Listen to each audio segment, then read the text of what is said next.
Mayong adlaw mga bish. Welcome to my vlog.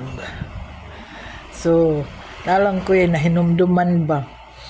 Ako lang po isugilon no kay aron po kanang panahon ba sa daghan kaayong fiesta kani adto gud daghay mga imbitar mo adto mi. So one time ana attend ko kanang fiesta sa pikas namo nga silingan nga lungsod. So it so happen nga okay ra gud kaayo unta to no.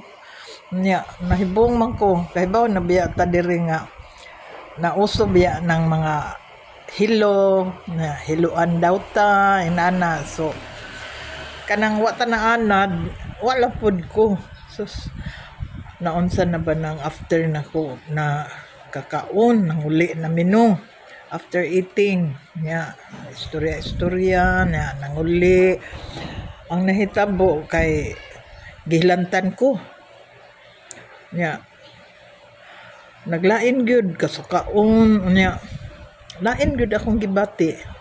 So nagtumar ko og by district kay mura magni hila ang akong nitaas ba. Just mga to niingon ang ako naapa man to ang akong hobby no. Ingon siya nga di kay ka mo inom og lana na laygayon gyud ko ana kay murag hiluan gyud ka.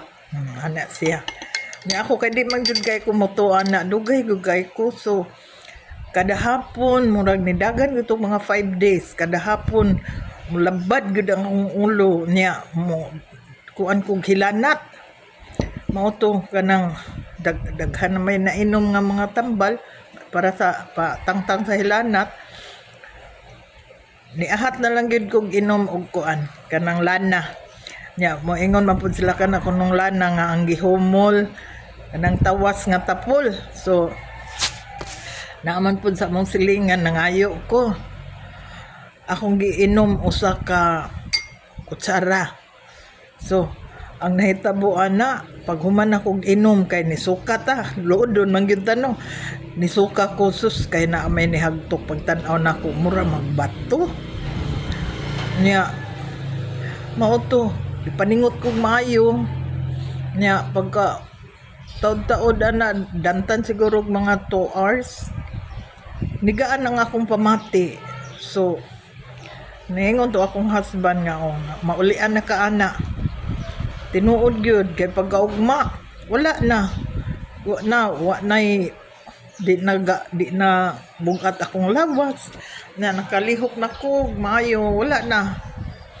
So salamat kay ko sa among silingan nga naa siya'y kuan kanang tapol nga tawas nga gihumulan og lana mao man daw kuno nay antidote anang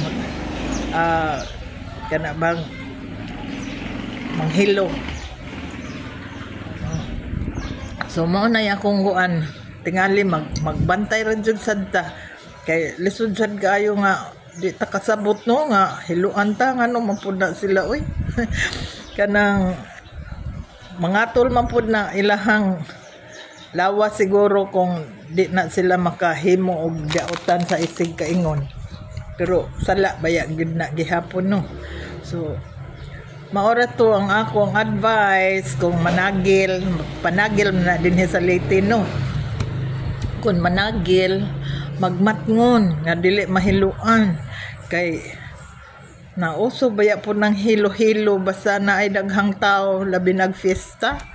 So until karon daghan pa bayay fiesta. So beware nya aware gyud mo sa inyong palibot kay mailhan man pud na ninyo kay naa man po gidungog-dungog nya makit-an gyud na ninyo na palayo na lang gyud mo no. So mao nay akong ikatampo nga tambag ninyo nga di man gyud na malikyan kay tradisyon man gyud na natong mamistahay na ay mga fiesta. So beware na lang gyud ta, beware and be aware sa atong mga kauban nga dili ninyo kaila. So thank you so much. Bye bye.